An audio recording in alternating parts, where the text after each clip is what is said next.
দেহিয়েরে বোঝার হনো উপায় নাই ইয়েন চট্টগ্রাম নগরীর প্রাণকেন্দ্র জামালখানালাহার অবস্থিত ঐতিহাসিক আস্কার দিঘি। দীর্ঘদিন সংস্কারের অভাবে কচুরিফানায় বড়ি গিয়ে গুই পুরো দিঘি, যার ফলে বোঝার উপায় নাই ইয়েন দিঘি জলাধার নাকি ময়লার বাগার। বছরের পর বছর ধরে প্লাস্টিক, পলিথিন ও গৃহস্থলী বর্জ্য ফেলিবার হারণে পানির গুণগত মান মারাত্মকভাবে নষ্ট হয়ে গুই। কচুরিফানায় বড়ি যায় দিঘির আয়তন দিন দিন চুড় যার গুই, ফলে নগরীর এই ঐতিহ্যবাহী জলাধার এখন অস্তিত্বর সংকটে। এত নষ্ট করে ফেলাই দেয় মানুষ, তো নষ্ট করিগে করিগে ইতিমধ্যে আরা অন্য দিয়ে ভূমিদস্যু কিনি ফেলাই। ও পুরো সিটাং শহরের অন্যতম ভূমিদস্যু। ও এডে বহুত ইয়ান দখল করি আর বহুত অল স্থাপনা করতো স্যার। ও জিয়ান করতো স্যার ইয়ান যাতে বাস্তবায়ন নয় ইয়ান প্রতিহত করি পেলাই আরা জিয়াটা একত্রিত হয়। ইন্দির নগরীর আস্কার দিঘির পশ্চিম ফারে জুনের 20 তারিখ বিকেলে ঐতিহ্যবাহী এই দিঘি রক্ষার দাবিতে মানববন্ধন করছে সামাজিক সংগঠন চট্টগ্রাম বাঁচাও আন্দোলন। আরা সাইডি অনেক বর্তমানে যে জায়গাতে উপস্থিত আছেন এই জায়গার পরিস্থিতি গান কি আস্কার দিঘি উত্তর ফার, তো দিঘিরই অবস্থান নতাইলে দিঘি হয়তো ইতিহাস হয়ে যাবে। এই যে পরিবেশের উগ্র ধ্বংস, যেটা বাংলাদেশ সরকারের প্রধানমন্ত্রী তারেক রহমান খাল কাটার কর্মসূচি লই এরে এরকম সরকারি আইন নিষেধাজ্ঞা থাকার পরও, পরিবেশ অধিদপ্তরের নিষেধাজ্ঞা থাকার পরও অনেক এইরকম উগ্র নান্দনিক জায়গা চট্টগ্রামের সব থেকে প্রসিদ্ধ এলাকার যে দিঘির নামে অত্র এলাকার নাম পরিচিত, সুপরিচিত, তো ওই এলাকার নাম অনেক নষ্ট হয়ে যাবে। পরিবেশ অধিদপ্তর পরিবেশের অনেক অবক্ষয় ঘটিব।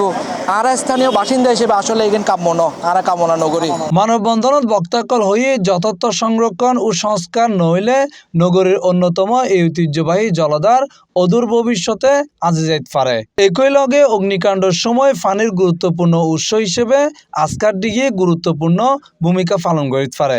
আগুন নির্বাপন বলি এর মৌগুয়া দিঘি একখানা এলাকা বলি বিশাল সম্পদ।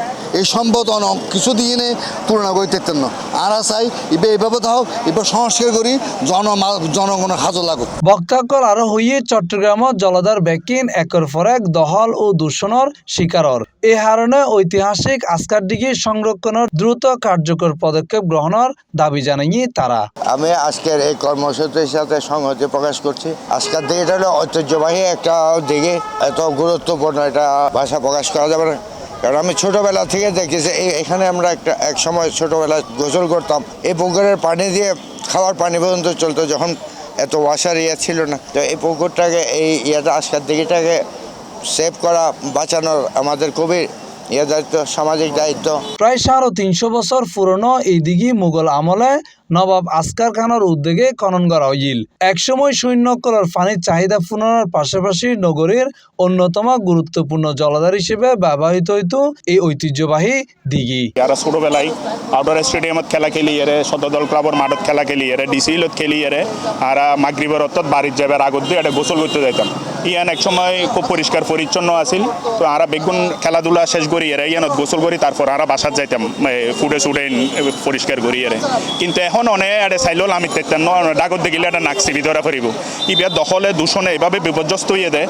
এটা পাশাপাশি গড় যাবারি জিন আছে ইতারা বেগুনের পায়খানার টাঙ্কির যত লাইন আছে এই বেগিন এটা দিঘির মধ্যে ফেলাই। ঐতিহ্য, পরিবেশ ও নগরীর জলাধার রক্ষায় দ্রুত সংস্কার ও পূর্ণ খননের দাবি জানাইয়ে স্থানীয় বাসিন্দা ও সচেতন নাগরিক অকল।